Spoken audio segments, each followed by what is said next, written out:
Sheahan here with Go Vegan Grow vlog number 23, and today I want to speak to you about ingredients and just the truth about the ingredients around the products that you're buying. So especially when you're adopting a plant-based vegan lifestyle, it becomes even more important to check the back of products, to read the ingredients list and also read the nutritional breakdown.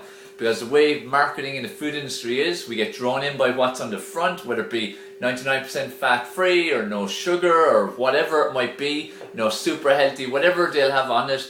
Again, it's to draw you in and make sure again that you buy these products. Like for instance boxed cereals, which are most of them complete garbage and so unhealthy and full of salts and sugars and all kinds of things. But take something like Special K and they have the picture of the beautiful shape curvy lady, for instance. So you get drawn in by that, but you don't think of checking what's actually in it, which is pretty bad, because again, Special K is one of the worst ones out there. But again, we're drawn by the marketing. So you need to start looking at the back of products, start looking at the ingredients.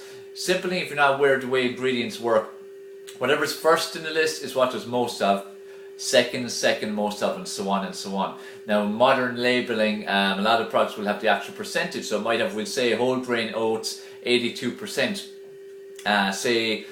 raisins, 16% sugar, 5% and whatever. So you can see the exact amount. So you want to make sure they're as natural as possible.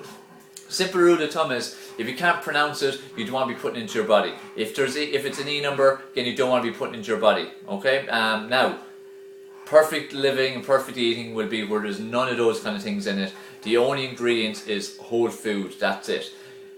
That can be difficult to do with a lot of products these days, but at least make it be as much as possible the way you're shopping. There should be a couple of ingredients. Like, let me give you an example here. Here's Meridian peanut butter, which would be my favorite peanut butter. Good quality. If you look at the ingredients, let me just make sure you can see them. So my finger's on it. So there. So you've got roasted peanuts, whole skin on, 100%. So that's basically what is in it. There's no palm oil, no sugar, no salt. Okay, so again, it's clear what's in it. There's your nutritional breakdown. Okay, so again, I'll speak about that shortly. So again, you can see exactly what's in it. It's just peanuts, that's it. Okay, whereas you got other peanuts, be lots of salts and sugars in them as well. Maybe some preservatives too. So check out what's in it. Make sure there's as few ingredients as possible. Also, the plant-based vegan, it's important for the hidden ones that make it not vegan. Things like honey. Honey is one that's not vegan. Again, it's produced by bees. It's actually bee vomit. Also things like lactose, skimmed milk, whey powder, any kind of whey derivative, or lactose, lactate, any of those kind of words, skimmed milk powder, any of these things are added in, and it's easy to miss them and not realize that it's no longer vegan.